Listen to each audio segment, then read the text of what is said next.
जहां Israel Hamas के बीच cease fire वार्ता बेहद नाजुक पलों से गुजर रही है, वहीं दोनों के बीच गाजा में तीखी जंग भी लगातार जारी है। इन सब के बीच बीते 18 अगस्त 2024 को इजरायली राजधानी तेल अवीव फिर से बड़े धमाके से दहल उठी।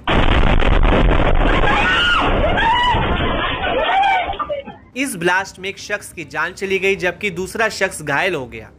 इजराइल के सबसे महफूज शहर में हुए इस धमाके से पूरे इजराइल में हड़कंप मच गया। इजरायली पुलिस और सेना ने तुरंत मोर्चा संभालते हुए छानबीन और तलाशी शुरू कर दी। खास बात है कि यह धमाका ऐसे वक्त हुआ जब अमेरिकी विदेश मंत्री गाजा युद्ध के बाद 9वीं बार इजराइल पहुंचे।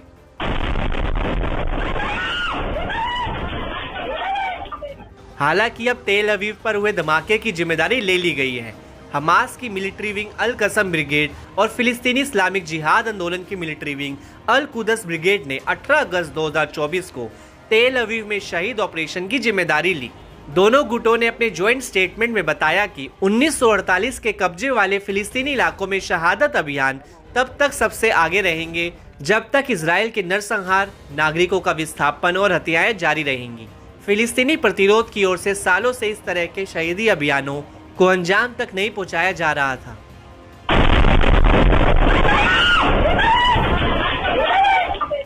खास बात है कि दोनों प्रतिरोध गुटों का हालिया बयान 31 जुलाई को हमास नेता इस्माइल हानिया की हत्या के बाद आया है।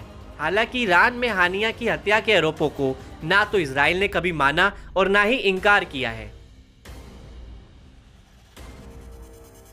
इजरायली मीडिया की ओर से शेयर किए गए वीडियो फुटेज में कथित हमलावर को विस्फोट से ठीक पहले एक बड़ा बैग पहने हुए सड़क पर चलते हुए दिखाया गया है। सरकार के प्रवक्ता डेविड मेंसर ने कहा कि एक शख्स विस्फोटकों से भरा बैग ले जा रहा था, लेकिन विस्फोटक को घनी आबादी ले जाने से पहले इसमें विस्फोट हो गया। बता दें कि धमाका इतना जबरदस्त था कि इससे जुड़ा एक सीसीटीवी भी सामने आया है, जिसमें ब्लास्ट होते हुए कई लोग डर जाते हैं और बचने के लिए इधर उधर भागते चिल्लाते दिखते हैं।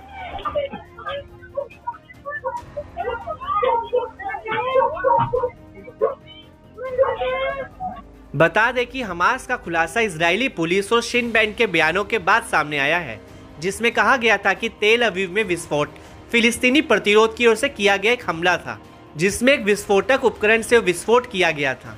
Israeli media times of Israel के मुताबिक शिन बेट अभी भी उस प्रतिरोध सेनानी की पहचान करने की कोशिश कर रहा था जिसने ऑपरेशन को अंजाम दिया था। इजरायली कान अखबार ने दावा किया कि ऑपरेटिव वेस्ट बैंक के नबलस से था, जबकि इंटेल टाइम्स ने इजरायली चिंताओं की सूचना दी कि फाइटर अपने दम पर काम नहीं कर रहा था। इस बीच येडिएट अहरनोत ने कहा कि इजराइल को वेस्ट बैंक के युद्ध में बदलने का डर सताने लगा है। हमास मजबूत हमलों को अंजाम देने के लिए 10वीं ब्रिगेड की भर्ती और फंडिंग कर रहा है, साथ ही विस्फोटक उपकरणों का इस्तेमाल और रॉकेट बनाने की कोशिश कर रहा है। हमास के हमले में तेल अवीव में एक शक्तिशाली विस्फोट के दौरान एक शख्स की जान चली गई थी।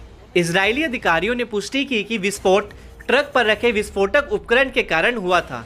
ये घटना जो शहर के एक व्यस्त इलाके में हुई, जिसने पुलिस को बड़ी जांच के लिए जोर डाला है, जो हमले के पीछे संभावित मकसद की तलाश कर रहा है।